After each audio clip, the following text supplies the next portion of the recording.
Okay, so thank you everyone. This is my probably second class on the second semester, Edward II. So in the previous class, that is my first class on Edward II, I have actually discussed about a very important historical period, that is Renaissance. Renaissance was basically the revival or the rebirth of the learning in the European art, literature and philosophy after the dark ages of the medieval period.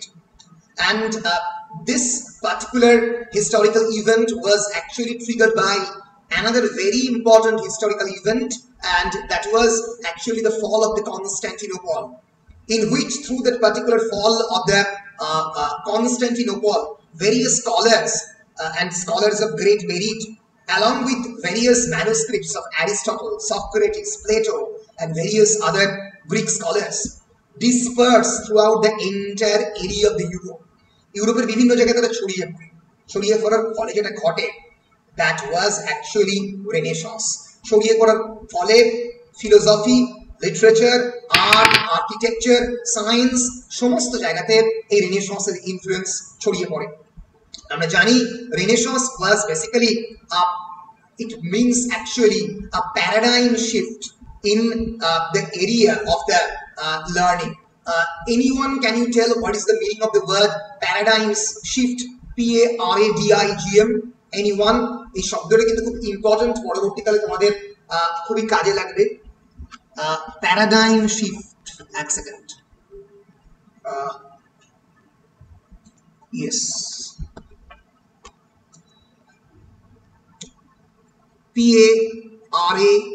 PARADIGM, paradigm shift. Paradigm actually means the parameter, যে প্যারামিটারের উপর base করে সেই particular সোসাইটিতে বা সেই particular historical পিরিয়ডে সবকিছুকে জাজ করা হয়। ফর এক্সাম্পল, মিডিয়েভাল পিরিয়ডে প্যারাডাইম হচ্ছে chivalry, knighthood, how you can save women, the damsel in the distress from various other enemies. এই যে প্যারামিটারগুলো, এক একটা এজের বিভিন্ন ধরনের প্যারামিটার থাকে। রেনেসাঁস পিরিয়ডের এই যে প্যারাডাইমটা, paradigm of the medieval period was constantly shifted, পুরোপুরি পরিবর্তন হলো, এবং জ্ঞানের যে জগৎ, সেই এপিস্টেমোলজিক্যাল ওয়ার্ল্ডটা সম্পূর্ণরূপে পাল্টাতে শুরু করলো। যেটা আগের দিন আমরা দেখেছি, গ্যালিলিও গ্যালিলেই থেকে শুরু করে Copernicus in the case of the astronomy, in the case of the science. For example, navigation, এক্সপ্লোরেশনের দিক থেকে আমরা কলম্বাস, আমেরিগো ভেসপুচির কথা বলতে পারি। অন্যদিকে অ্যানাটমির ক্ষেত্রে আমরা অবশ্যই লিওনার্দো দা ভিঞ্চি, অ্যান্ড্রিয়াস ভ্যাসেলিয়াস আমরা দেখছি। ইটালির পাদুয়াতে প্রথম মেডিকেল কলেজ এস্টাবলিশ হচ্ছে, মানুষের অ্যানাটমিকে প্রথমবার ডিসেক্ট করা হচ্ছে। এই যে মানব শরীর containing the mysteries of the entire universe, মানুষের শরীরের মধ্যে গোটা পৃথিবীর বিভিন্ন রহস্য লুকিয়ে রয়েছে। অতএব you have to explore the human body for the first time. So Renaissance actually becomes the harvest house of the humanism. মানবতাকে রক্ষা করা হচ্ছে সবচেয়ে বড় মানুষের ধর্ম। এই যে theocentric world to an anthropocentric world, this transformation from a theocentric means related to the theology, ecclesiastical things, ecclesiastical means related to the religion, related to the God. এই যে transformation from theocentric to the anthropocentric world, এটা প্রথম ঘটলো renaissance পিরিয়ডে। এছাড়াও the rise of the rational spirit and scientific investigation, commercial revolution, because commercial revolution যখনই আসছে, আস্তে আস্তে ফিউডালিজম এবং অন্যান্য various institution of the slavery and other things are eroding away, এবং creation of the renaissance state, renaissance যে রাষ্ট্র, অর্থাৎ এক ধরনের complete monarchy control over the entire empire, the decline of the papal supremacy and the beginning of the imperial dominance. সাম্রাজ্যবাদের সূচনা কিন্তু এই রেনেসাঁস পিরিয়ড থেকে প্রথম ঘটছে, যেটা আমরা জানি in the year 1600 actually east India company was established, এবং 1757 যখন the battle of the Plassey হচ্ছে, এই যে 157 বছর ধরে আস্তে আস্তে করে এই যে ইস্ট ইন্ডিয়া কোম্পানি একটা বিজনেস সেন্ট্রিক মার্কেন্টাইল ইনস্টিটিউশন থেকে একটা কলোনিয়াল ইনস্টিটিউশনে পরিণত হচ্ছে। এই ট্রান্সফরমেশনটাই হচ্ছে রেনেসাঁস থেকে এনলাইটেনমেন্ট।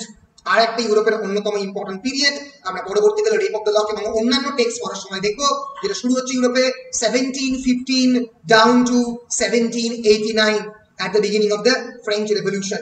মাথায় রেখো, তোমাদের হিস্ট্রি অফ ইংলিশ লিটারেচার বা ইন জেনারেল লিটারেচারের হিস্ট্রিতে রেনেসাঁস, RENAISSANCE, রেনেসাঁসের সঙ্গে একই সঙ্গে চলছে আরেকটু পরে শুরু হবে reformation. Reformation is basically the creation of a new Christian denomination of religion, that is Protestantism। খ্রিস্টান চার্চের যে খারাপ দিকগুলো সেগুলোকে পরিষ্কার করে দিয়ে প্রোটেস্ট্যান্টিজম, প্রোটেস্ট থেকে বুঝতেই পারছো রেজিস্ট্যান্স থেকে কথাটা এসছে, প্রতিরোধ। মার্টিন লুথার কিং প্রথমেই ধর্মের জন্ম দেন। আর একটা যে ডিনোমিনেশন ছিল সেটা হচ্ছে ক্যাথলিসিজম এবং প্রোটেস্ট্যান্টিজম। এই প্রোটেস্ট্যান্টিজমের জন্ম হয় এই রেনেসাঁস থেকেই, অর্থাৎ ধর্মের সংস্কারের প্রয়োজন রয়েছে, ধর্মকে নতুনভাবে ভাবার জায়গা চলে এসছে। এটা রিফরমেশনই প্রথম বলেন মার্টিন লুথার কিং। এবং এরপরে যে পিরিয়ডটা অত্যন্ত ইম্পর্টেন্ট ইন ইউরোপিয়ান লিটারেচার, এটা আমরা এখন পড়বো না, পরবর্তীকালে পড়বো, that is the age of the Enlightenment from 1715 to 1789। এই রেনেসাঁস শুরু হচ্ছে around 1453, fall of the Constantinople, চলছে প্রায় নিয়ার অ্যাবাউট 1950 পর্যন্ত। এবং রিফরমেশন 1550 থেকে মোরালেস শুরু হচ্ছে, অ্যারাউন্ড 1600 অব্দি এই রিফরমেশন চলছে। ইউরোপিয়ান রিফরমেশন আরেকটু আগে শুরু হচ্ছে, এই সময়টাতেই মার্টিন লুথার কিং এর হাত ধরে। ইংল্যান্ডে একটু পরে পৌঁছচ্ছে সেটা। ফলে বুঝতেই পারছো, রেনেসাঁস, রিফরমেশন কি ধর্মের সংস্কার, মানুষের চোখে ধর্মের যে পরিবর্তন, তার সঙ্গে সঙ্গে বিজ্ঞান চেতনার জন্ম, এই পুরোটাই এই রেনেসাঁস পিরিয়ডই হচ্ছে। এই রেনেসাঁস পিরিয়ডেই আরো একটা অন্যতম ইম্পর্টেন্ট থিঙ্কারের জন্ম হচ্ছে, যাকে ছাড়া কিন্তু মার্লো তাকে পড়া সম্ভব নয়। Edward the second, that is Niccolo Machiavelli. ম্যাকিয়াভেলিতে থিঙ্কিংটাকে বলা হয় Machiavellianism. It's a widely used negative term to characterize unscrupulous politicians of the sort Machiavelli described, but Machiavellianism has a philosophy, শুধুমাত্র unscrupulous নয়, এর পিছনে একটা ফিলোসফি আছে। অর্থাৎ প্রথমবার একটা সাম্রাজ্য চালাতে গেলে, যেটা আগের দিন স্বাগত বলছিল, যেটা কথা চাণক্য বলেছেন বহুদিন আগে, যে সাম্রাজ্য চালাতে গেলে সবসময় মরালিটি তোয়াক্কা করলে চলে না, by hook or by crook আমাকে সাম্রাজ্য চালাতে হবে। এই যে কনসেপশনটা, এম্পায়ারের কনসেপশন, একজন রাজাকে রাজত্ব চালাতে গেলে সবসময় ভালো মানুষ হলে চলে না, তাকে কিন্তু অনেক ধরনের স্টেক হোল্ডারদেরকে নিয়ে ডিল করতে হয়। স্টেক হোল্ডার মানে যারা এই পুরো রাষ্ট্রকে চালাতে সাহায্য করে। For example, in college, in case of a educational institution, the stakeholders are students, teachers, guardians, and of course the alumni, যারা এখানকার প্রাক্তন ছাত্রছাত্রী। এম্পায়ারের অনেক ধরনের stakeholder, for example subjects, for example nobility, for example the papal people, মানে পুরোহিত, archbishop, bishop and others, for example those who are mercantile, যারা ব্যবসায়ী। এরকম অনেক সেকশনের various sections of the society, those who are jurists, doctors, এই সবার একটা অবদান থাকে একটা এম্পায়ার ক্রিয়েশনে। ওদের সবাইকে নিয়ে চলতে হয়। ফলে এই যে ফিয়ার অফ দ্য ডিসঅর্ডার, যে এম্পায়ার, একটা সাম্রাজ্য যে কোনো সময় ডিসঅর্ডারলি হয়ে যেতে পারে, তাকে অর্ডারে রাখতে হবে, এর জন্যই প্রয়োজন ম্যাকিয়াভেলি লেখা বিখ্যাত বই দ্য প্রিন্স, পাবলিশড ইন 1513। এটা মানে হচ্ছে প্রিন্সের প্রথমবার ম্যাকিয়াভেলি বলেন, the Prince must do whatever is dictated by the necessity, প্রয়োজনীয়তা যা আসবে সেই অনুযায়ী আমাদের কাজ করতে হবে। So for the first time, he actually, not following the medieval doctrine of the morality, he says to get honor, glory and fame, a prince must perform actions that are wicked or virtuous. Virtuous হতে পারে, wicked হতে পারে, use force or fraud and be a lion and fox। ফলে এই যে প্রথমবার এই কথাগুলো উনি বললেন, যে রাজাকে সাম্রাজ্য চালাতে গেলে, রাষ্ট্রকে সার্বভৌম রাখতে গেলে, অন্য কোনো দেশের দ্বারা প্রভাবিত না হতে গেলে অবশ্যই তাকে শুধুমাত্র মরালিটি দ্বারা পরিচালিত হলে চলবে না। এই যে ওয়ার্ডটা কয়েন করেন তার নাম হচ্ছে ভার্চু, ভিটু, VIRTU virtue মানে the ability or the potential যে potential অনুযায়ী চালাবে একজন কিং নিজের one is the ability where V2 actually means ability or recognizing the opportunities innovation করে improvisation করে তার সাম্রাজ্যটাকে চালাতে হবে ফলে এই যে কনসেপশন গুলো ম্যাকিয়াভেলি বলো বা রেনেসাঁস হিউম্যানিজমের যে পিকো ডেলা মিরান্ডোলার কনসেপ্ট যে man is the centre of the universe এগুলো প্রত্যেকটাই কিন্তু মার্লোর লেখার মধ্যে ভয়ঙ্কর ভাবে পড়েছে Marlowe is a true Renaissance thinker. Why? Because Renaissance এর আগে ancestry, dynasty, these words becomes very important. Dynasty মানে কি আমার মানে আমার বাবা রাজা আমার কাকা রাজা আমিও পরবর্তীকালে রাজা হব দ্যাট ইজ ডাইনাস্টি অর্থাৎ বংশোদ্ভূতভাবে বিকামিং কিং বাই ইনহেরিটেন্স বংশ পরম্পরায় তোমরা ম্যাকবেথে পেয়েছো এই যে বিষয়টাকে ভেঙে রেনেসাঁস প্রথম Macbeth is renaissance play because Macbeth Scotland located হয়েও medieval Scotland located is a very Renaissance play because Macbeth here actually denies all forms of dynastical ruling dynasty যে রুলিং পরপর যে লোকজন পাবে তাকে তিনি ডিনাই করছেন এই রেনেসাঁস ইংল্যান্ডে দাঁড়িয়ে বলছেন যে সবথেকে এবল যে সবথেকে ক্ষমতাবান যে সবথেকে বেশি দক্ষ সেই পাবে এবং তিনি যে মার্ডার করছেন ডানকানের তার রেসপন্সিবিলিটি তিনি নিজে নিচ্ছেন আমি আগে ক্লাসে বলেছি ইডিপাসের মতো অন্য কারোর উপরে চাপিয়ে দিচ্ছেন না But here, unlike the Greek tragedies, where the protagonist is dependent a lot of the destiny on the working of the stars, Oedipus's crimes are always unintentional. He doesn't really know that how he actually murders his own father and marries his own mother. She জানে না কিন্তু Macbeth খুব ভালো করে জানে সে কি করতে চলেছে সে যে পরপর তার এই রক্ত নদীর খরস্রোতা নদী পেয়ে যে সে আস্তে আস্তে চলেছে এবং সে যে আস্তে আস্তে তার নিজের রাজাকে নিজের প্রিয় বন্ধু ব্যাংককে পরবর্তীকালে ম্যাকডাফকে যে হত্যা করার ম্যাকডাফের ছোট্ট ছোট্ট ছেলে মেয়েদেরকে যে হত্যা করার সে প্ল্যান করছে বা করছে এই অ্যাক্টিভিটি সম্পর্কে he is very much conscious so his decision is intentional in nature he knows he has taken some conscious decision there lies the difference between a Renaissance hero an ideal Renaissance hero and an Hellenic hero or a Greek hero ফলে এটাই হচ্ছে difference so আর আজকে আমরা যাকে দিয়ে শুরু করব সেই ক্রিস্টোফার মার্লো হচ্ছে একজন আসল রেনেসাঁস পুরুষ বলা যেতে পারে এমন একজন রেনেসাঁস ম্যান যিনি কোন ধরনের বাধা বিপত্তিকে মানেনি হি ওয়াজ হিমসেলফ আ shoemaker's son আমি আগেই বলেছি only a shoemaker's son but later on actually becoming one of the greatest scholars of the Cambridge ভাবাই হতো না ক্রিস্টোফার মার্লো জন্ম 26 of February 1564 মৃত্যু 30th May 1593 একটা খুবই মানে বিলিভ রয়েছে about a popular mythological belief রয়েছে that Marlowe is himself Shakespeare some scholars also believe he greatly influenced William Shakespeare who was baptized in the same year there is actually a Marlowean theory of the Shakespeare's blood যে শেক্সপিয়ারই actually Marlowe ছিল একটু খুব interesting জিনিস একটু ভালো করে দেখলে যদি এই মানুষটার যে মার্লো যে পোর্ট্রেট রয়েছে কর্পাস ক্রিস্টি কলেজে যদি চুলগুলোকে তুলে দাও যদি কোনো না কোনো ভাবে টাক করে দাও মানুষটাকে তাহলে অনেকটা শেক্সপিয়ারের মতোই দেখতে হবে খুব ইন্টারেস্টিং জন্ম একই সালে 1564 মৃত্যু অনেক আগে শেক্সপিয়ারের মৃত্যু 1616 মার্লোর মৃত্যু 1593 যদি দেখো যে সাম অফ দ্য গ্রেটেস্ট শেক্সপিয়ারিয়ান ফ্ল্যাটারিজ বা শেক্সপিয়ারের মেন যে লেখাগুলো সেগুলো পাবলিশ হতে আরম্ভ করছে 1595 এর পরে অর্থাৎ মার্লোর মৃত্যুর পরে শেক্সপিয়ারের সবথেকে বিখ্যাত লেখাগুলো লেখা হচ্ছে জন্ম একই সালে কিন্তু মার্লো তার মানে জন্মের একটা বড় অংশে তার যে বিখ্যাত লেখাগুলো সেগুলো সবই লিখে ফেলেছে এত কম বছর বয়সে কিন্তু তার পরে শেক্সপিয়ার পাবলিশ করেছে শেক্সপিয়ারের সমস্ত লেখা ম্যাকবেথ হ্যামলেট কিং লিয়ার 1604 1603 1602 1605 এই সময়টাতে পাবলিশ হচ্ছে ফলে অনেক স্কলারদের ইনফ্যাক্ট দেখতে পাচ্ছি না শুনতে পাচ্ছ না প্রেজেন্টিং দেখতে পাচ্ছি না প্রেজেন্টিং তো অবশ্যই হ্যাঁ স্যার প্রেজেন্টিং স্যার কালো লাগছে স্ক্রিনটা হ্যাঁ স্যার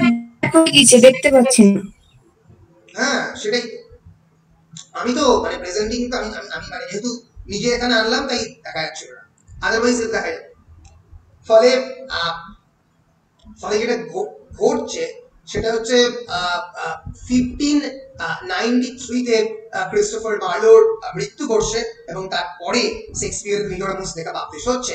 এর ফলে এটা অনেকেই বলে যে Marlowe is actually himself Shakespeare. অনেকেই বলে যে মানে কেন শেক্সপিয়ারের লেখার সঙ্গে মার্লোর লেখার অনেক uncanny there is, I think we have lost connection.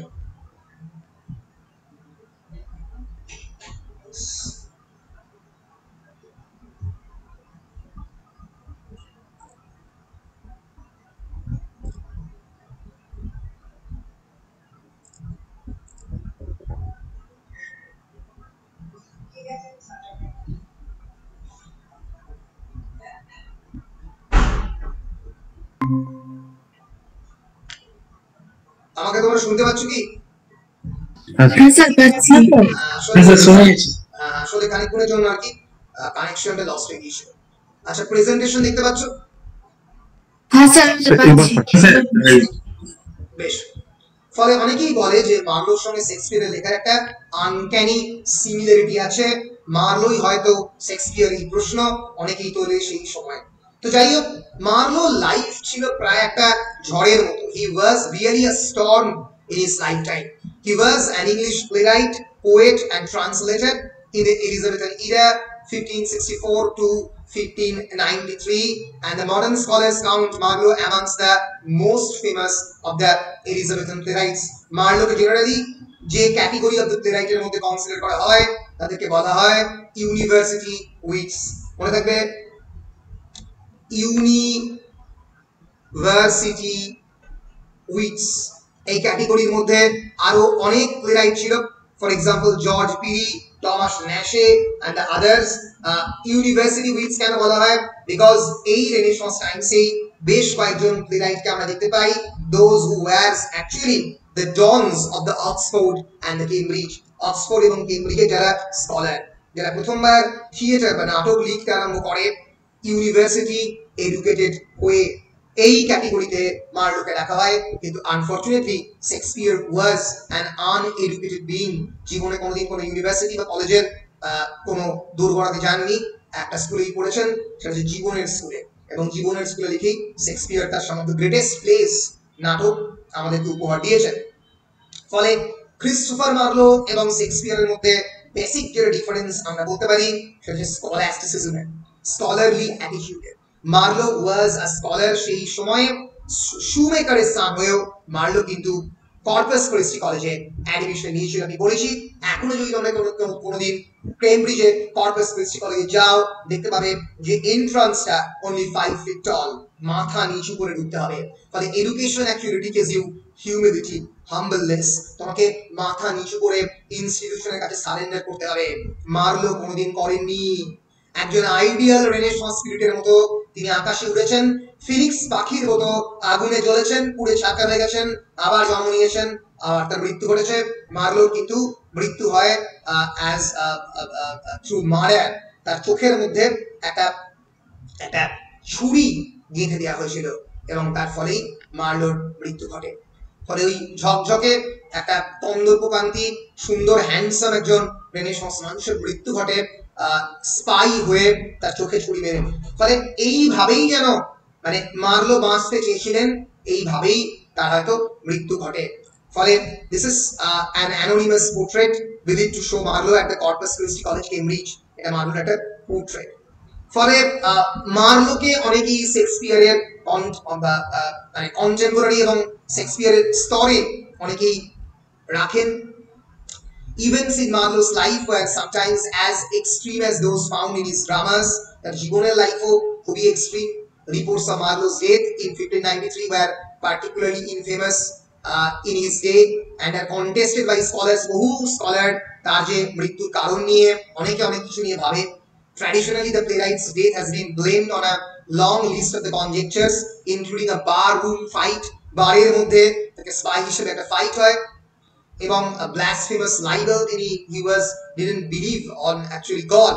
Blasphemy মানে not believing on the God, যেটাকে সেই সময়ে একটা ক্রাইম বলে কনসিডার করা হতো against the church তাকে সেই সময় একটা হোমোসেক্সুয়াল ইন্ট্রিগে হি ওয়াজ হোমোসেক্সুয়াল, এরকম অনেক অ্যাকুজিশন অনেকে করেন।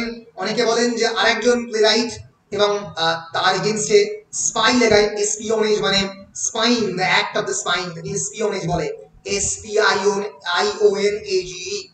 তাহলে এসপিওনেজ অন হাই লেভেল, খুব উঁচু লেভেলের এক ধরনের স্পাইং এর ফলে মার্লোর মৃত্যু ঘটে, ইত্যাদি ইত্যাদি ইত্যাদি। এরকম বিভিন্ন ধরনের কারণ মার্লোর মৃত্যু সম্পর্কে বলা হয়। এবং Elizabeth the first of England's privy council, তিনি হয়তো এরকম একটা অর্ডার দিয়েছিলেন মার্লোকে মারার জন্য, মানে কুইন এলিজাবেথ, যার নামে এলিজাবেথ পিরিয়ড, এরকম বিভিন্ন কনজেকচারও করা হয়। আমরা মার্লোর যে বিখ্যাত প্লেগুলো, সেই প্লেগুলোকে একবার দেখে নেওয়ার চেষ্টা করব। শেক্সপিয়ারিং লাভ সিনেমাটাই স্যার খুব ভালোভাবে এই মার্লোর জীবনের পরিসমাপ্তির ইয়েটা স্যার তুলে ধরা হয়েছে, যেখানে শেক্সপিয়ার নিজেকে দোষী বলে সাব্যস্ত করেছিল প্রথম। ঠিক ঠিক ঠিক ঠিক, অ্যাবসলিউটলি। সো অ্যাকচুয়ালি শেক্সপিয়ারিং লাভ টম স্টাওয়ারের যে সিনেমাটা, সেটা মানে it's a very interesting cinema, অনেকগুলো কনজেকচারের উপরে দাঁড়িয়ে তৈরি আর কি সিনেমাটা। সিনেমাটা সবাইকে আমি দেখতে বলবো, খুব সুন্দর সিনেমা, টরেন্টসে অ্যাভেলেবল, তোমরা চাইলে ডাউনলোড করতে পারো। সো আমি ডাউনলোড লিঙ্কও দিয়ে দিতে পারি। সো যাই হোক, যেটা বলছিলাম, Christopher Marlowe, the son of a shoemaker, was born in Canterbury in February of 1564. He was educated at the King's School in Canterbury and later at the Corpus Christi College. সেই সময় ইংল্যান্ডের অন্যতম বিখ্যাত college in Cambridge. He earned a BA degree in 1584, সালগুলোকে খেয়াল করো, MA in 1587. After receiving his MA degree, Marlowe left Cambridge for London, and by this time he had completed the first part of the Tamburlaine the Great in London. সেই সময় সে প্রথমবার Tamburlaine the Great already তিনি লিখে ফেলেছেন। আমরা একবার just একটু দেখার চেষ্টা করব মার্লো কি ধরনের প্লে লিখতেন। আমাদের মাথায় রাখতে হবে, মার্লোর যে প্লে, সেই প্লেতে থাকবে এমন একজন hero who is actually belong to the lower stratum of the society. This Tamburlaine actually Timur Lang, চেঙ্গিস খানের রিলেটিভ, যে তৈমুর লং এর কথা মেনশন করা হয়, একজন great Mongolian emperor, Timur Lang the Great. It's a play by two parts. It is loosely based on the Central Asian emperor Toimur Tamburlaine, this great Turco-Mongol conqueror who founded the Timurid Empire. Timurid Empire এর জন্ম দিয়েছেন তার কথাই গল্পে তিনি বললেন। কিন্তু এই গল্প বেসিক্যালি শুরু হচ্ছে পার্সিপোলিসে, যেখানে পার্সিয়ান এম্পারার মাইসেটিস কয়েকজন ট্রুপ পাঠাচ্ছেন, মানে দল পাঠাচ্ছেন আর কি, ট্যাম্বারলেন এবং স্কিরিয়ান শেফার্ডকে আনার জন্য।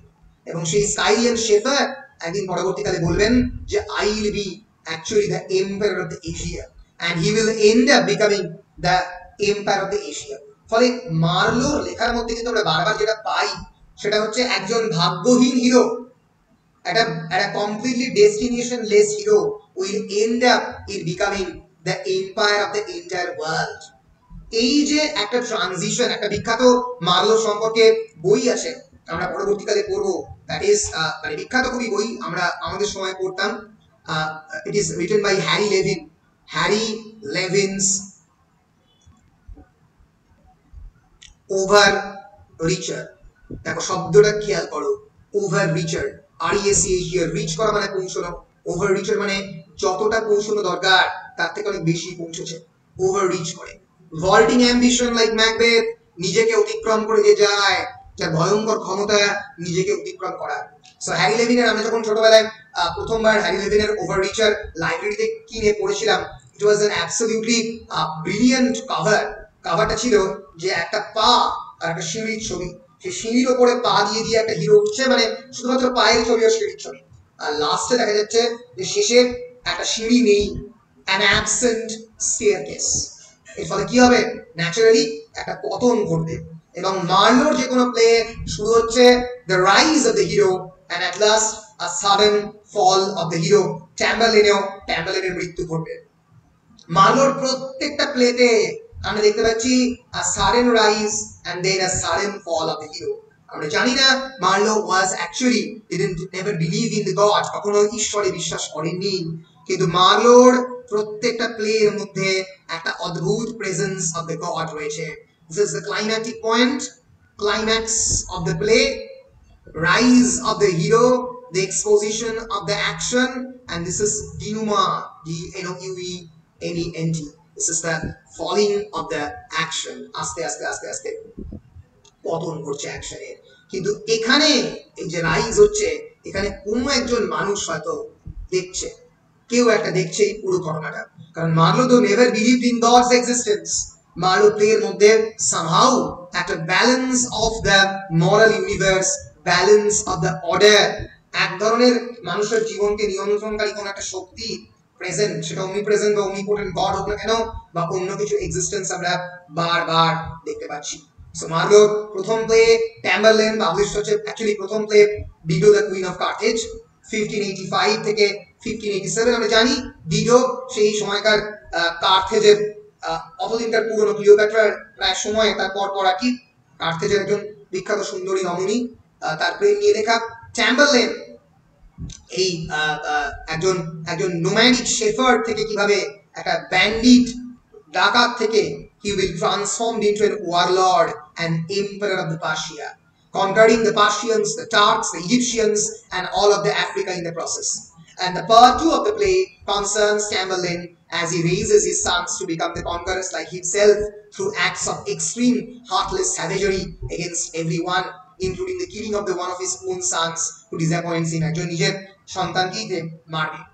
So after he visits the extraordinary barbarism upon the Babylonians, Tamburlaine burns the Quran with contempt and later falls ill and dies. ট্যাম্বারলেন নিজের ধর্মগ্রন্থ কোরআনকে বার্ন করলো এবং তারপরে তার মৃত্যু ঘটলো। ফলে একটা বলো স্যার, বিকাম এ মোস্ট পুইসেন্ট, ওটা মানে কি বুঝলাম না, কোথায়? which is a wonderful conquest and become a most puissant and mighty monarch. ওপর দিকে বলছো তুমি? ওপর দিকে বলছো? হ্যাঁ, মাইটি মনার্ক। হ্যাঁ, মাইটি মনার্ক, এটা হ্যাঁ বলো। become a most puissant and puissant actually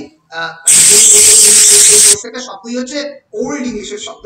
এটাকে মানে মানে এই যেমন মনার্ক শব্দটা দেখতে পাচ্ছ পার্টিশন, সো পুইসেন্ট শব্দটা এখনো রয়েছে।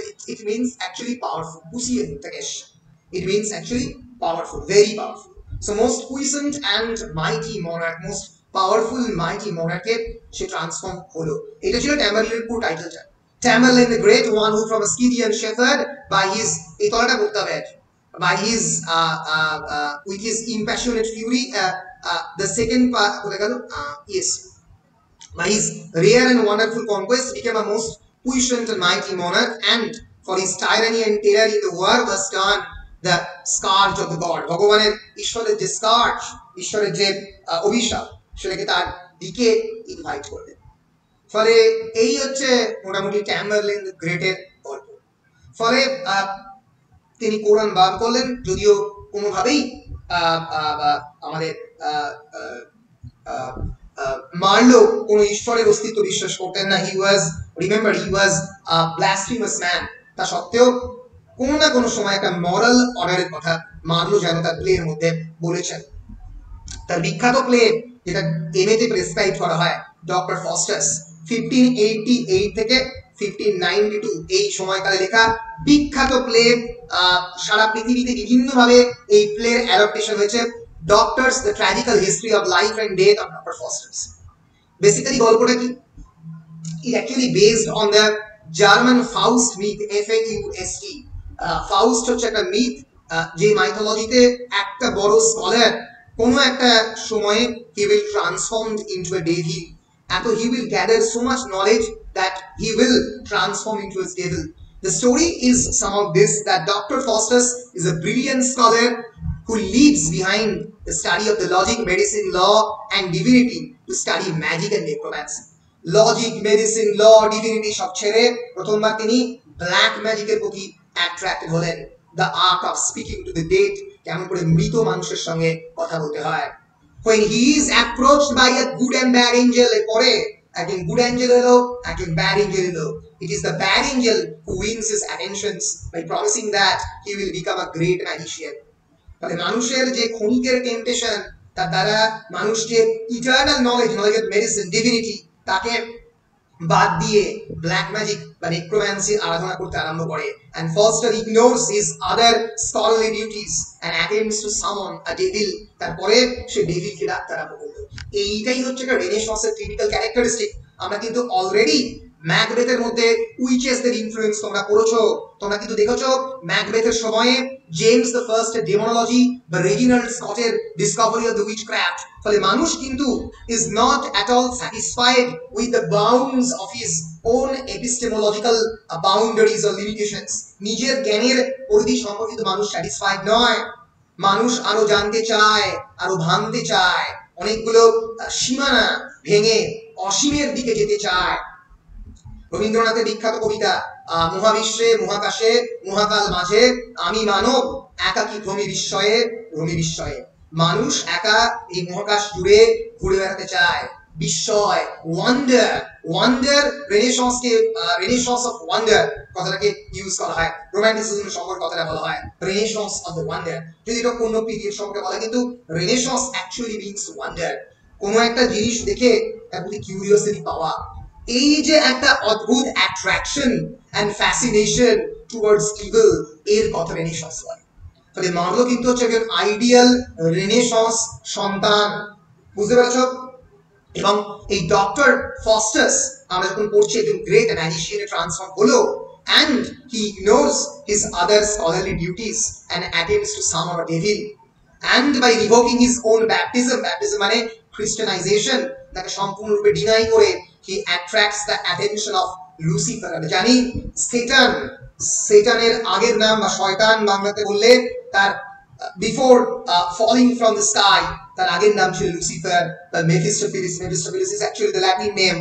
7 দিন 7 রাত ধরে Satan or Lucifer actually falls from the heaven into the inferno, into the 7th chamber of the hell, and this falling of the Lucifer actually occurs through because of the God। he actually throws thunderbolt, গডের thunderbolt শোনার পরে লুসিফারের পতন ঘটে প্রায় 7 দিন 7 রাত ধরে, এবং সে একটা সেটানে ট্রান্সফর্মড হয়। এটা পরবর্তীকালে প্যারাডাইস লস্টে পড়বে। So Satan is actually a mythological creature. সে মাঝে মাঝে আসে, মানুষজনকে টেম্পট করে চলে যায়, এবং ক্রিস্টোফার মার্লোতেও আমরা দেখব ডক্টর ফস্টাসে সে টেম্পট করবে ফস্টাসকে। Faustus strikes a pact with Lucifer, একটা কন্ট্রাক্টে গেল লুসিফারের সঙ্গে, and this contract would actually allow him to enjoy 24 years of unlimited voluptuous pleasure। 24 বছর যা খুশি তাই করতে পারবে, যে কোনো ধরনের সেক্সুয়ালিটি উপভোগ করতে পারবে, যে কোনো মানুষকে অত্যাচার করতে পারবে, যে কোনো রাজার কাপড় খুলে নিতে পারবে। he can do anything and he will do anything in this 24 years। So Faustus strikes a pact with Lucifer, allowing him 24 years with Mephistopheles as his assistant. But after the pact begins, Mephistopheles will not answer Faustus' questions। 24 বছর বাদে Mephistopheles Faustus কোনো উত্তর দেবে না, কেবলমাত্র আসবে, শরীরকে দ্বিধা বিভক্ত করবে, will kill Dr. Faustus and will take his soul into hell। এবং তাই হলো। The two angels return, but even though Dr. Faustus baffles, তখন সে lamentation করছে, coercion from the devils has him again swear allegiances to Lucifer। সেই সময় লুসিফারের প্রতি তার attraction থাকলো। Faustus achieves nothing worthwhile with this pact, warns other scholars of his folly, and the play ends with Faustus dragged off to hell by the Mephistopheles as the chorus attempts a moral summation of the events with an epilogue। একদম গল্পের শেষে গিয়ে আমরা দেখতে পাচ্ছি chorus, এই যে মেফিস্টোফেলিসের doctor Faustus যখন আস্তে আস্তে তার যে আত্মাটাকে মেফিস্টোফেলিস নিতে এসছে, ফস্টাস বলছে না নিয়ে যেও না, সে কিন্তু রুখলো না, সে নিয়ে the Mephistopheles will eventually kill Dr. Faustus and will take his soul into the hell, into the inferno। ফলে বারবার বলছি মার্লোর প্লের মধ্যে কিন্তু আমরা এই অদ্ভুত ভাবে রাইজ, ক্লাইম্যাক্স এন্ড ফাইনাল ফল, এই রাইজ এবং পতন এর খেলাটাই হচ্ছে কিন্তু আমরা ডক্টর ফস্টার্স। ফলে এই যে পুরো জিনিসটা কিন্তু ঘটবে ডক্টর ফস্টার্স ক্ষেত্রে। মার্লোর প্রত্যেকটা প্লের মধ্যে the Tamburlaine, the Jew of Malta is a very unique play. আমরা এখানে দেখতে পাবো যে it basically delineates the story of the Jew of the Malta. Malta Jew তার গল্প। It's a large 25 character plus cast.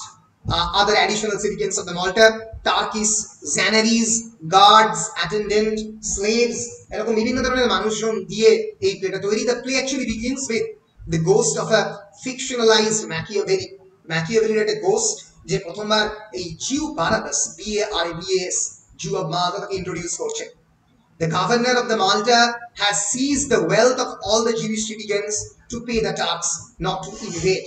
A governor of the Malta জিউদেরকে সমস্ত wealth কেড়ে নিয়েছে, যাতে মানে এই টাকাটা দিয়েছে টাক দেখে, যাতে টাকরা মানে তুর্কিরা তাদেরকে ইনভেড না করে, তাদের কোনো আক্রমণ না করে। As a consequence, Barabbas designs and executes a homicidal tirade of events in retaliation against the governor and is assisted by his slave Tihamo.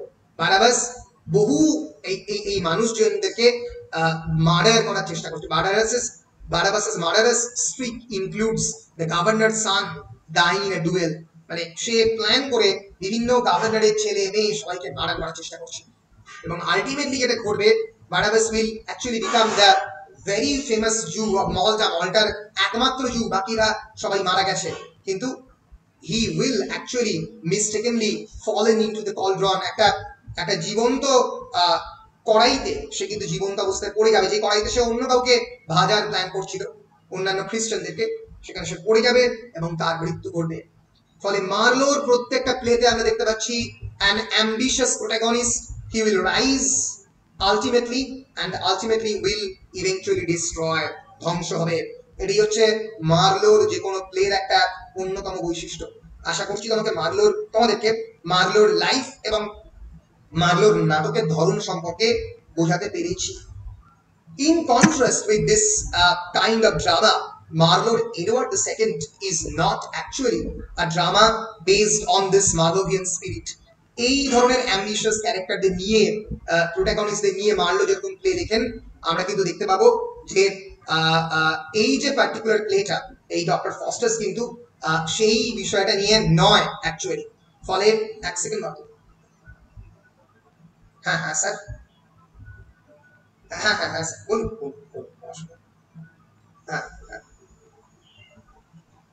না স্যার, আসলে ওটা তো মানে ছিল না, মানে ওটা আমি পেলাম না আর কি, ওই prohot.in এ ছিল না, মানে ইউটিউবে আমি দেখলাম, ইউটিউবে তখন ভিডিওটা ছিল না, সেই দিন গেছিল। আচ্ছা তাহলে এখন আমি দেখবো, অবশ্যই দেখবো। হ্যাঁ আচ্ছা অবশ্যই দেখবো, অবশ্যই। বুঝতে পেরেছি।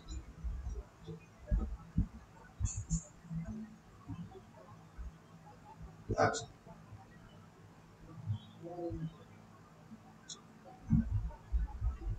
ঠিক।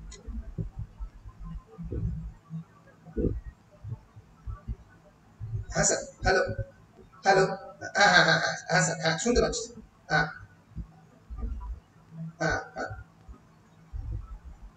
আচ্ছা আচ্ছা আচ্ছা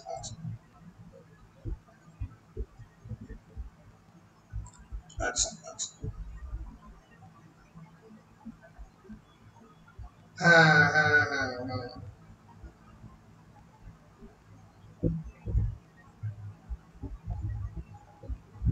হ্যাঁ কিন্তু এটা মানে কেটে বার করাটা তাহলে মানে একটা ভিডিও এডিটিং সফটওয়্যার দিয়ে সেটা করতে হবে, মানে এমনি বেশ ঝামেলার কাজ। তার থেকে বরং যদি এটা করতে পারেন, সেটা হচ্ছে মানে ওই পার্টিকুলার মানে ক্লিপিংসটা পুরোটা চালিয়ে আর কি, ওই পুরো সিনেমাটা চালিয়ে ওই অংশকে টেনে নিয়ে চলে আসা, সেটা অনেক সহজ হবে।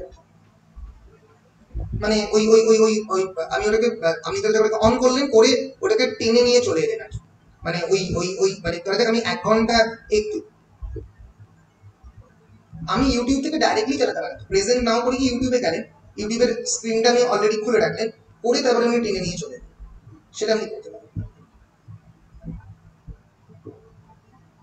মানে মানে হ্যাঁ মানে ইউটিউবটা খোলা আছে, আমি গুগলে প্রেজেন্ট নাউটা অন করলেন করে আমি বললেন, তারপরে বলছে, বলার পরে আপনি ইউটিউবে ও আপনি ওদের দিয়ে করবেন, তাহলে ওদেরকে এক্স্যাক্টলি তাহলে তাহলে আপনি ওদেরকে একটা কাজ করুন, আপনি ওদেরকে বলে দিন না যে এত মিনিট থেকে এত মিনিট আপনি আর কি সীমাবদ্ধ বা প্রতিবন্ধী, এই সময়টা আমি দেখাতে চাই, তাহলে ওরাই দেখবে।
হ্যাঁ sorry sorry for the interruption.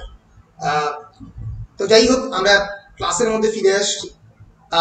তো আমি এইভাবেই যেটা বলার চেষ্টা করছিলাম সেটা হচ্ছে রেনেসাঁস প্লে বা রেনেসাঁস নাটকের এই সমস্ত ক্যারেক্টারিস্টিক গুলো কিন্তু ক্রিস্টোফার মার্লোর মধ্যে প্রেজেন্ট। এর ফলে মার্লোর লেখার মধ্যে এক ধরনের অদ্ভুত এই রেনেসাঁস ড্রামার যে ক্যারেক্টারিস্টিক সেটা খুব ভীষণভাবেই প্রথিত। ফলে আশা করছি তোমাদেরকে আমি বোঝাতে পেরেছি যে মার্লো কি ধরনের প্লে লিখতেন। আমরা এবারে মুভ করবো Edward the second. Edward the second আমি আগেই বলেছি is not actually a typical Marlovian play, exactly Marlovian প্লের মতো নয়। এখানে হুই ইজ দ্য প্রোটাগনিস্ট, যেখানকার protagonist is actually an inefficient king, আসলে একজন অত্যন্ত ভিতরে ভিতরে হেরে যাওয়া inefficient king, and he is actually not a fit for the royal world. এই যে কিংলি পৃথিবী তার জন্য he is a mismatch. Rather the ambitious character is the character of the younger Mortimer, যে সুযোগে পুরো বিষয়টাকে দখল করে নেবে। আমরা এছাড়াও অনেক ধরনের ক্যারেক্টার পাবো আমরা, a different character with a different kind of shade. Gadeston who is a caterpillar, যে ল্যাডারের মধ্যে ঢুকে আকাশের উপরে উঠতে চায়, এই ক্যারেক্টারকে আমরা পাবো গেডস্টন। আমরা পাবো queen ইসাবেলাকে, who is a dynamic character, যে এই প্লে জুড়ে চেঞ্জ হবে। ইয়াঙ্গার মর্টিমারও ডাইনামিক ক্যারেক্টার, যে প্লের শুরুতে ইয়াঙ্গার মর্টিমার এবং প্লের শেষে ইয়াঙ্গার মর্টিমারের মধ্যে আমরা অনেক ক্যারেক্টারিস্টিক ডিফারেন্স কিন্তু দেখতে পাবো। ফলে এই হচ্ছে মোটামুটি আমরা বলতে পারি যে এডওয়ার্ড দ্য সেকেন্ডের বিভিন্ন ক্যারেক্টার এবং তাদের যে স্ট্রাকচার। ফলে আমরা আজকের ক্লাসে এবার এডওয়ার্ড দ্য সেকেন্ডের কয়েকটা স্ট্রাকচারের দিকে, এডওয়ার্ড দ্য সেকেন্ড কেমন করে নাটকটা লেখা হয়েছে সেই ইন্ট্রোডাকশনের দিকে আমরা যাব। তার আগে যদি তোমাদের কোনো প্রশ্ন থাকে মার্লোকে নিয়ে ইন জেনারেল, তোমরা আমাকে জিজ্ঞেস করতে পারো। বলো কোনো প্রশ্ন রয়েছে মার্লোকে নিয়ে?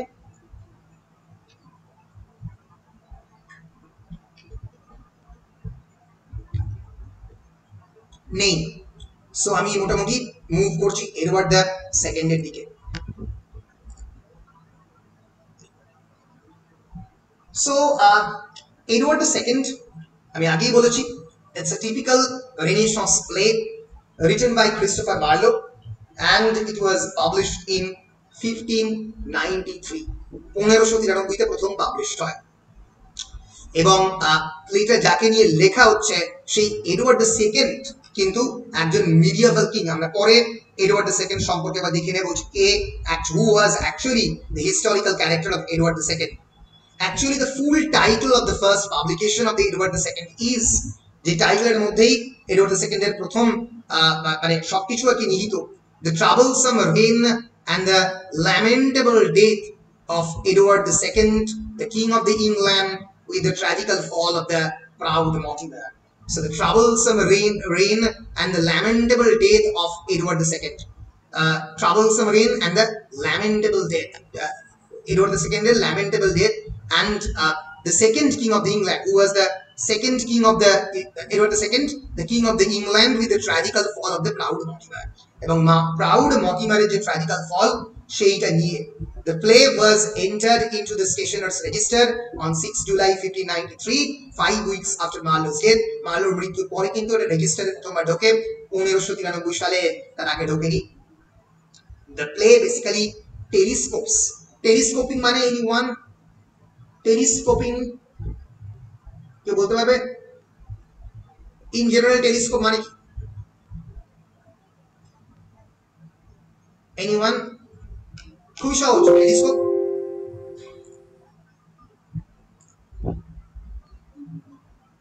শুনতে পাচ্ছ? দূরদৃষ্টি বলতে পারো। টেলিস্কোপিং এই কনটেক্সটে মানে হচ্ছে যে একটা বড় জিনিসকে একটা ক্ষুদ্র পরিসরের মধ্যে কনডেন্সড ওয়েতে প্রজেক্ট করার চেষ্টা বা কনডেন্সড ওয়েতে যে দেখাবার প্রচেষ্টা, তাকে বলা হয় টেলিস্কোপ। ফলে এই প্লের মধ্যে আমরা যেটা দেখতে পাচ্ছি সেটা হচ্ছে হয়তো এডওয়ার্ড দ্য সেকেন্ডের যে অ্যাকচুয়াল হিস্টোরিক্যাল রেইন সেটা একটা বিরাট বড় সময় জুড়ে, এবং সেই এডওয়ার্ড দ্য সেকেন্ডস রেইন তাকে একটা সিঙ্গল ন্যারেটিভের মধ্যে দেখাবার প্রচেষ্টা হয়েছে। Beginning with the recall of his favourite Piers Gaveston, তার যে ফেভারিট পিয়ার্স গেভস্টন তাকে দিয়ে শুরু হচ্ছে, from exile and ending with his son Edward the third. এবং পিয়ার্স গেভস্টনের যে এক্সাইল এবং শেষ হচ্ছে তার যে সন্তান এডওয়ার্ড দ্য সেকেন্ডের সন্তান এডওয়ার্ড দ্য থার্ড, তার সিংহাসন আরোহণ দিয়ে। ফলে এতগুলো ইম্পর্টেন্ট ঘটনা এডওয়ার্ড দ্য সেকেন্ডে ঘটছে। কি কি না, it actually begins with the recall of his favorite Piers Gaveston, who was a Frenchman আমরা দেখব এই গল্পে Edward II's Baba, Edward I, actually banished this French homosexual partner of Edward II from their reign into the France. France exile পাঠিয়ে দিয়েছিল। Edward II শুরু হচ্ছে Edward I এর মৃত্যুর দিন নিয়ে। Edward II যখন সিংহাসন আরোহণ করছে সেই দিনকেই তিনি পিয়ার্স গেভস্টনকে ডেকে পাঠাচ্ছেন এবং গেভস্টন ইজ রিটার্নিং ইনটু ইংল্যান্ড। এর ফলে এই যে নোবিলিটি বা অ্যারিস্টোক্র্যাটদের একটা বড় অংশ is very much angry with the king, king এর উপরে রেগে গেছে। এবং এই যে conflict between the nobility and the king, king এবং অ্যারিস্টোক্রেসি, তাদের যে দ্বন্দ্ব, তাদের যে যুদ্ধ, সেটা দিয়ে এর সূচনা। এবং আমরা দেখতে পাচ্ছি এডওয়ার্ড III, এই গল্প শেষ হচ্ছে, এডওয়ার্ড III সিংহাসনে আরোহণ করছে এবং এই এডওয়ার্ড II যে ষড়যন্ত্র করে বিভিন্ন মারা হবে, ইয়াঙ্গার মর্টিমার এবং অন্যান্য নোবিলিটিরা মারবে এডওয়ার্ড II, তার প্রতিশোধ কিভাবে এডওয়ার্ড III নেবে। ফলে এই গল্পে কিন্তু আমরা পাবো অনেকগুলো ডাইনামিক ক্যারেক্টার। যে এডওয়ার্ড II আমাদের গল্পের শুরুতে অত্যন্ত একটা ইনএফিশিয়েন্ট ক্যারেক্টার লাগছে, একটা অত্যন্ত ভিলেনাস ক্যারেক্টার বলে মনে হচ্ছে কেন, সমস্ত ধরনের যারা ইংল্যান্ডের সাবজেক্ট তাদেরকে যন্ত্রণা বা কষ্ট দেওয়ার জন্যই এডওয়ার্ড II অ্যাজিভ ইচ্ছে করে এদেরকে ধরার চেষ্টা করছে। কিন্তু যেটা ঘটবে, ইচ্ছে করে গেভস্টনকে সমস্ত ফ্যাসিলিটি দেওয়ার চেষ্টা করছেন, কিন্তু যেটা ঘটবে যত গল্প এগোবে, we can feel a certain sympathy, a kind of empathy for King Edward II। এবং যখন মার্ডার করা হবে, লাইট বর্ন বলে একটা ক্রিমিনাল এডওয়ার্ড II মার্ডার করবেন, সেই অংশটাতে এডওয়ার্ড II আমাদেরকে মোটেও ভিলেনাস ক্যারেক্টার বলে মনে হবে না। ফলে এইভাবে ইয়াঙ্গার মর্টিমারকে একটা ideal renaissance Machiavellian hero, here the Machiavellian antagonist is younger Mortimer, যে ম্যাকিয়াভেলির সমস্ত সূত্র, ইমমরাল ওয়েতেও রাজত্ব বা এম্পায়ার দখল করতে হবে, এটা পৃথিবীর সমস্ত দেশেই এই ধরনের মানুষ আছে, তাকে ফলো করে যে এম্পায়ার দখলের যে প্রচেষ্টা, সেটা ইয়াঙ্গার মর্টিমারের থ্রু দিয়ে আমাদেরকে দেখাবেন, আমাদের দেখাবেন ক্রিস্টোফার মার্লো। এবং এই পার্টিকুলার গল্পটা, এই পার্টিকুলার ট্র্যাজেডি কিন্তু শেষ হচ্ছে with the typical characteristic of a tragedy, that is the restoration of the order. অর্ডারের রেস্টোরেশনের মধ্যে দিয়ে শুরু হচ্ছে, রেস্টোরেশন অফ দ্য অর্ডার, তার মধ্যে দিয়ে হচ্ছে আমরা দেখতে পাচ্ছি রেস্টোরেশন অফ দ্য অর্ডার হচ্ছে বেসিক্যালি এডওয়ার্ড III এর মধ্যে দিয়ে এডওয়ার্ড III যে সিংহাসনে যে চলে যাওয়া গ্লোরি, সেটাকে আবার ফেরত আনার চেষ্টা করবে। ফলে এই হচ্ছে ইন শর্ট, আমি তোমাদেরকে খানিকটা বললাম এডওয়ার্ড II এর গল্প। আজকের ক্লাসে আমরা দেখি যে কতটা হয়, এডওয়ার্ড II এর অল্প গল্পটাকে বলার চেষ্টা করব, যদি না হয় তাহলে পরের ক্লাসে ইলাবোরেটলি আমরা এডওয়ার্ড II এর গল্পটাকে পড়ব। তার আগে আমরা একবার দেখে নিই who was actually Edward II, who was actually the historical character of the Edward II। যে এডওয়ার্ড, মাথায় রেখো, যে এডওয়ার্ড II কে আমরা পড়ছি সেটা is the dramatic representation by Christopher Marlowe. Christopher Marlowe নাটকে তাকে রূপান্তর করেছেন এডওয়ার্ড II কে। এবং যে নাটক লেখা হচ্ছে কত সালে? 1593, 1593 সালে। আসল Edward II, who was the king of the England, তার জন্ম অনেক আগে 1284-তে, মৃত্যু 1327। এবং তিনি ইংল্যান্ডে রেইন করেছেন 1307 থেকে 1327। ফলে একই রকম ভাবে যখন ম্যাকবেথ তোমরা পড়েছো, ম্যাকবেথের হিস্টোরিক্যাল সোর্স কি? What is the historical source of the Macbeth?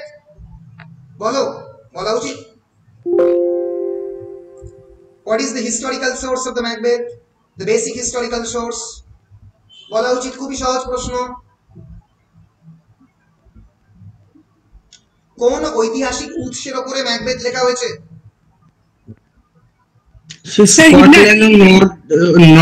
নর্থওয়ের যুদ্ধ। হ্যাঁ, না, একটা বিখ্যাত বইয়ের নাম আছে, ইতিহাসের একটা বইয়ের নাম রয়েছে,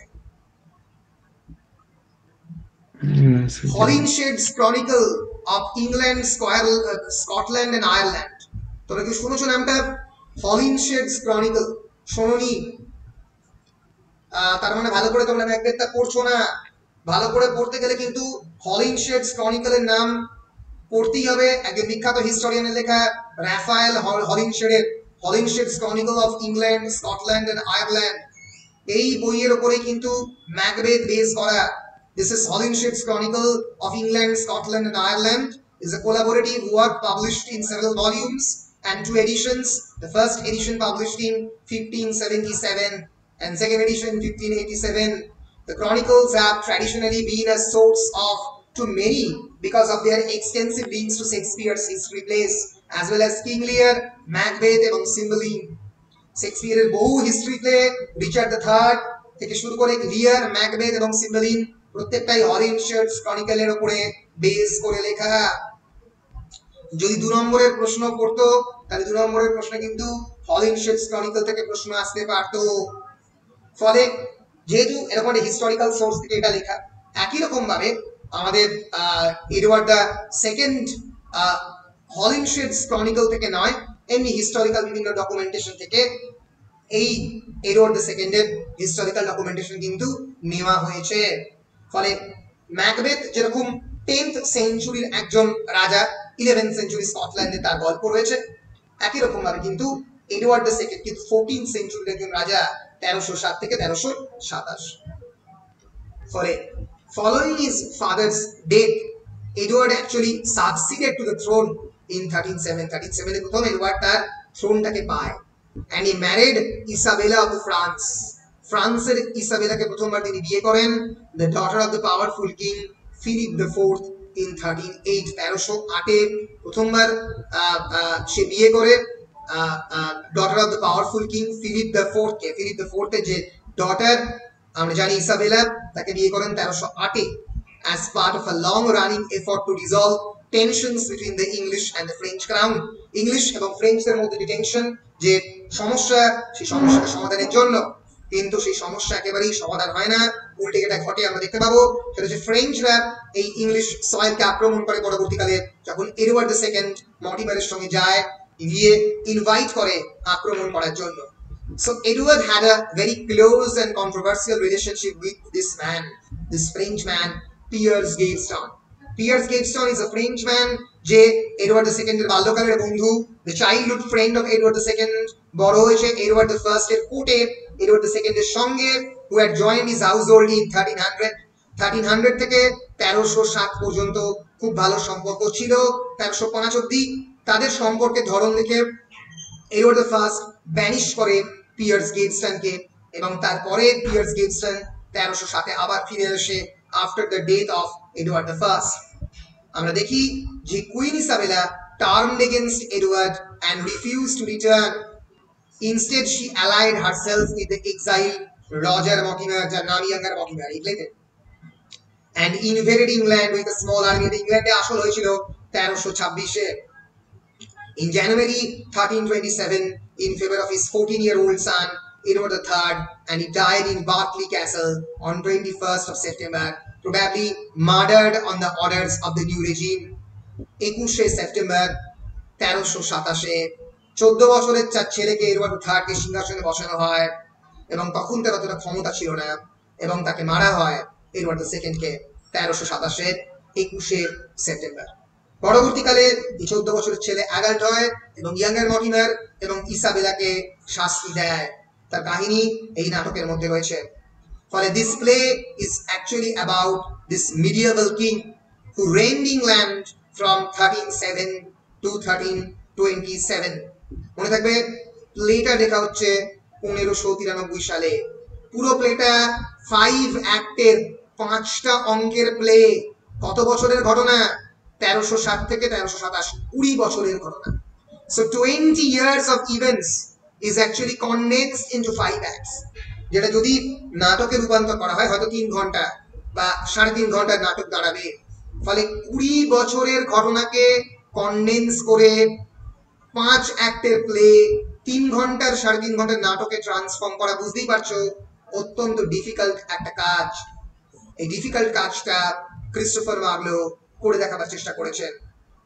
This is an actual portrait in Westminster Abbey of Edward the Second, of actually Edward the First, Edward's father, Edward the First. Edward the Second এর কোনো পোর্ট্রেট পাওয়া যায় না, অনেকে বলে এডওয়ার্ড দ্য সেকেন্ড কে অনেকটা এডওয়ার্ড দ্য ফার্স্ট এর মতোই দেখতে।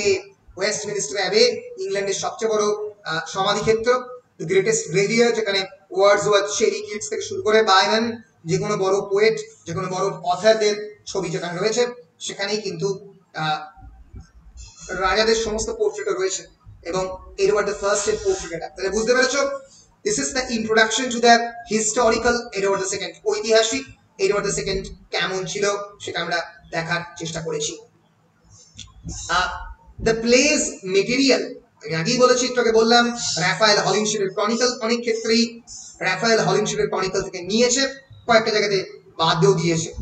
The play's material closely follows the account depicted by the chronicler Raphael Holinshed in his chronicle. Though Marlowe adds his own artistic license and flair for the dramatic, একটু dramatic অ্যাকশনের জন্য নিজের artistic licence add করেছেন। এটা বিখ্যাত portrait যেখানে গেটস্টন এবং Edward একে অপরের সঙ্গে হাত ধরে ঘুরে বেড়াচ্ছেন, এখানে নোবেলিটিকে দেখছে। আমরা এই সিনটাকে পড়ার চেষ্টা করব পরের দিন। So like the most of the Elizabethan plays, Edward II is written in the 5 acts, which are themselves divided into 4 and 6 scenes. যে কোনো Elizabethan play যেরকম ম্যাকবেথ তাই 5টা অ্যাক্টে divided, Edward II is divided into 5 acts and তার মধ্যে আবার 5-6টা করে scene রয়েছে। আমরা এই নাটকের ক্যারেক্টারগুলোর দিকে একবার তাকিয়ে নেওয়ার চেষ্টা করব। এই নাটকের যারা ক্যারেক্টার একবার দেখে নাও ভালো করে। রয়েছে এই নাটকের সবচেয়ে important character Edward the second, who is the king of this drama. রয়েছে prince Edward, who will appear almost at the end of the play, who will eventually become Edward the third, তৃতীয় Edward যে হবে। রয়েছে এই গল্পে বেশ কয়েকজন important character, তার মধ্যে Kent is the half brother two Edward, যে প্রথম দিকে এডওয়ার্ডের প্রতি আকৃষ্ট হবে, এডওয়ার্ড সেকেন্ডের হাফ ব্রাদার। এডওয়ার্ডের সঙ্গে তার সমস্যা হবে প্রথম দিকে, পরবর্তীকালে এডওয়ার্ডকে বাঁচাবার চেষ্টা করবে। Kent is another dynamic character. এই গল্পে আমরা অনেক ডাইনামিক ক্যারেক্টার পাবো, ডি লিখবো পাশে, চেঞ্জ হবে, এডওয়ার্ড সেকেন্ডেরও চরিত্রের মধ্যে অনেক চেঞ্জ আসবে। এই গল্পে আমরা পাবো flat character F, Gaveston, the homosexual life partner of Edward the second, যার প্রতি এডওয়ার্ড দ্য সেকেন্ডের এক ধরনের অ্যাট্রাকশন তৈরি হবে। এই হোমোসেক্সুয়ালিটি নিয়ে আমরা পরের ক্লাসে আলোচনা করব। এই প্লেতে আমরা পাবো বেশ কয়েকজন রিলিজিয়াস ক্যারেক্টার। আমরা বলি ধর্ম এবং রাজনীতিকে এখন এক করে দেওয়া হচ্ছে, ঠিক নয়। চিরকালই ধর্ম এবং রাজনীতি এক ছিল এবং এক থেকে আমাদের বিরাট বড় ক্ষতি করেছে। পলিটিক্স এবং রিলিজিয়ান, এই প্লের মধ্যে আমরা পাবো এই পলিটিক্স এবং রিলিজিয়ানের একটা ইন্টারনাল কানেকশন। এই যে archbishop of the Canterbury, bishop of the Coventry, bishop of the Winchester, কিভাবে এই পলিটিশিয়ান যারা মানে বেসিক্যালি যারা অ্যারিস্টোক্র্যাট, যারা nobility, those who belong to the nobility, NOBILITY, তাদের সঙ্গে ষড়যন্ত্র করছে। Archbishop of Canterbury, bishop of Coventry, bishop of Winchester, এগুলো প্রত্যেকটাই বিভিন্ন জায়গার নাম, name of the places of the various counties of the England, মনে থাকবে। এরপরে বিভিন্ন ক্যারেক্টার পাবো যাদের নামও কিন্তু জায়গার নামে, Warwick, Lancaster, Pembroke, Arundel, Leicester, Berkeley, পাবো মর্টিমার দ্য এল্ডার এবং এই গল্পের অন্যতম important character his nephew Mortimer the younger, who is the Machiavellian hero of this play. আমরা মর্টিমার আমরা এই গল্পে পাবো স্পেন্সার দ্য এল্ডার এবং স্পেন্সার দ্য ইয়াঙ্গারকে, যার প্রতি এডওয়ার্ডের এক ধরনের ভালোবাসা জন্মাবে, যারা এডওয়ার্ডের পক্ষে থাকবে। এই গল্পে এই গেটস্টনের মৃত্যুর পরে, after the death of the Gaveston, এদের প্রতি অ্যাট্রাক্ট হবে স্পেন্সারদের প্রতি। আমরা এছাড়া পাবো ব্যালডক, বিউমন্ট এবং ট্রুসেল, ছোট ছোট ক্যারেক্টার, এদেরকে আমরা এই প্লে জুড়ে পাবো। দে আর বিলং টু দ্য নোবিলিটি, এরা হচ্ছে রিলিজিয়ান। এছাড়া মেট্রিভিস এবং গুর্নে, এদের ক্যারেক্টার পাবো আমরা পাবো মার্ডারার লাইটবর্নকে। এছাড়া horse boy, herald, messenger, champion এবং ইম্পর্টেন্ট সবথেকে character queen Isabella, wife to King Edward the second, যে হচ্ছে আর একজন ডাইনামিক ক্যারেক্টার, পরিবর্তন করবে। এছাড়া অনেক ছোট্ট ছোট্ট horse boy, herald, post boy, এরকম অনেক ছোট ছোট চরিত্রকে আমরা পাবো। Basically Edward the second, Kent, Gaveston, queen Isabella, younger, Mortimer, এরা বড় চরিত্র। গেটস্টন ছোট চরিত্র, অনেকগুলো নোবেল ক্যারেক্টার রয়েছে এবং আমরা পাবো অনেকগুলো রিলিজিয়াস ক্যারেক্টার। ফলে এই হচ্ছে এডওয়ার্ড দ্য সেকেন্ডের মোরাললেস ক্যারেক্টার লিস্ট। আজকে অনেকটাই হয়ে গেছে, আজকে কি আমি প্লের সামারিটা শুরু করব বলো, নাকি পরের দিন করার এই বুদ্ধিমানের কাজ? বলো। পরের দিনই করবেন। বেশ, পরের দিন করাবো। বেশ, স্যার হ্যাঁ বলো। স্যার ইসাবেলা এবং ইয়াঙ্গার মর্টিমারটা শেষের দিকে একসঙ্গে মিলে যাবে না, হাত মিলিয়ে নেবে তো? হ্যাঁ অবশ্যই। মানে অ্যাকচুয়ালি আমরা এই প্লেতে যেটা দেখবো সেটা হচ্ছে গল্পের শুরুর দিকে there is a kind of lamentation on the part of the Queen Isabella. Queen Isabella প্রথম থেকে যে চেষ্টা করবে, she will eventually try to change King Edward II. Edward II কে পরিবর্তন করার চেষ্টা করবে প্রথম দিকে, কারণ প্রথম দিকে তার এম এবং অ্যাম্বিশন থাকবে তার সাইকোলজিতে কেমন করে আমি চেঞ্জ আনতে পারি, এই এডওয়ার্ড II এর কেমন করে গেটস্টন থেকে তাকে দূরে সরাতে পারি। কিন্তু একটা সময়ের পরে she will eventually realize that this kind of change in the character of the Edward II is not possible. সম্ভব নয়। বারবার গেটস্টনের প্রতি ছুটে যাচ্ছে, একবার গেটস্টনকে সেপারেট করবে, আবার গেটস্টনকে ফিরিয়ে আনতে বাধ্য হবে। এর ফলে আমরা একটা অদ্ভুত ভিলেনাস ট্রান্সফরমেশন দেখবো। সেটা যদিও প্লেতে কিভাবে হচ্ছে সেটা পরিষ্কারভাবে বলা হয়নি, কিন্তু আমরা দেখতে পাবো that she will eventually become attracted to younger Mortimer, তার প্রতি অ্যাট্রাক্টেড হবে, হাত মেলাবে এবং এডওয়ার্ড II কে মার্ডার করার প্ল্যান তৈরি করবে। যদিও সেটা একেবারেই ক্লিয়ারলি প্লেতে দেখানো হয়নি, কিন্তু ন্যাচারালি বোঝা যাবে এটা করছে এই দুজন। ফলে এর ফলেই এই প্লের এই দুজন ক্যারেক্টার ইসাবেলা এবং মর্টিমার, এটা কিন্তু ডায়নামিক। প্রথম দিকে মর্টিমারও কিন্তু চেষ্টা করবে কিংকে সেপারেট করতে গেটস্টনের থেকে, যখন দেখবে সেপারেশন ইজ নট পসিবল তখনই তার চরিত্রের মধ্যে একটা পরিবর্তন আসতে শুরু করবে। বুঝতে পেরেছো? আসলে হ্যাঁ স্যার, স্যার নোবেলিটি কি স্যার পরামর্শদাতা সমিতির মতন একটা ছিল না মন্ত্রী সম্মন্ডলের মতন? না না, actually this is very interesting. মানে যদি আমরা ইংল্যান্ডের নোবেলিটির হায়ারার্কির দিকে আমরা দেখে নিই, তারপরে কাজটা করব।